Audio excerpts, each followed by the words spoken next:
পারেন, পছন্দ হলে তো হলোই। আচ্ছা এই চুড়িটা কি এটা আপনার নাম্বার? এটা আমার মামার নাম্বার। কারেন্ট আছে? আছে। গ্যাস আছে? আছে। পানি আছে? আছে। ইন্টারনেট আছে? ইন্টারনেট কানেকশন আছে, ডিশ কানেকশন আছে, ময়লাওয়ালা আছে, দারোয়ান আছে, আর কিছু? তাহলে তো সব ঠিকঠাক আছে। ঠিক আছে রাখেন। এই চেকটা চলে।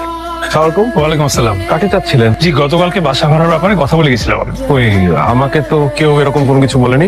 এখানে ছিল একজন, এই যে কি রে, উনি আজকে আসবেন এরকম কোনো কিছু গতকালকে তোকে বলে গেছিলেন? জি।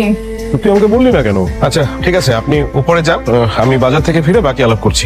ভাড়া কত, এখানকার নিয়ম কানুন কি, কোনো কিছুই তো আপনি জানেন না। এত টেনশন নেওয়ার তো কিছু নাই। একবার যখন চলে আসছি সবকিছু জেনে নেব। আজকে জানবো, আজকে না হলে আগামীকাল জানবো, আগামীকাল হলে আগামী পরশু জানবো। আচ্ছা, আপনার ফ্যামিলি মেম্বার কতজন? একজন। কোনো ঝুট ঝামেলা নেই। সকালে হাওয়া খাওয়া, রাতে বাড়ি ফিরে কাহাত হয়ে শুয়ে পড়া। একজন তো ভাড়া হবে না। এখন একজন, কদিন পর দুজন, সামনে সংখ্যা শুধু বাড়তে থাকবে, কমার কোনো সম্ভাবনা নাই। কয়দিন পর দুজন মানে আপনার ওয়াইফ কতদিন পরে আসবে? যতদিন না বিয়ে হচ্ছে। মানে আপনি কি তাহলে ব্যাচেলার? ব্যাচেলার হয়ে ঢুকেছি, কিন্তু খুব বেশি দিন ব্যাচেলার থাকতে হবে না আমার ধারণা। খুব দ্রুত একটা ব্যবস্থা করে ফেলবো নিশ্চিত। আপনি শুধু শুধু এত কষ্ট করছেন। আমার ধারণা মামা আপনাকে বাসা ভাড়া দিবে না। ধারণা দিয়ে তো জগৎ সংসার চলে না। বাসায় কেউ নেই। আপনার কাকে লাগবে বলেন? একটা হাতুড়িকে দরকার। আপনার কি মনে হয় এই বাসায় কেউ রাজমিস্ত্রি বা কাঠমিস্ত্রির কাজ করে? আচ্ছা না থাকলে নাই। হাতুড়ি কেন লাগবে? দেয়ালে পেরেক মার। এই কাজ করা যাবে না।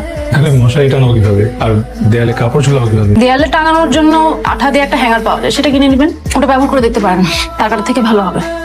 ভালো বুঝেছি।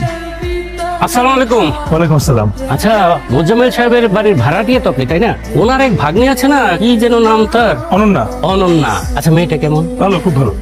আজকে যে রশিদ সাহেব আর তার ছেলের আসার কথা ছিল ওটা ক্যান্সেল। কেন?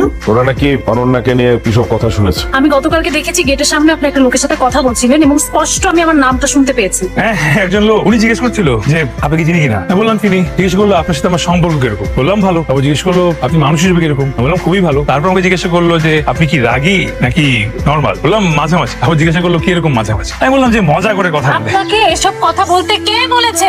আপনি আপনার সাথে কবে মজা করে কথা বললাম? কামরুলকে বলো গেট খুলে দিতে। বলতে হবে না, দেয়াল টপকে ঢুকছে। আচ্ছা, আশেপাশের লোকজন দেখলে কি বলবে? কালকে এটা বলতে হবে তাকে।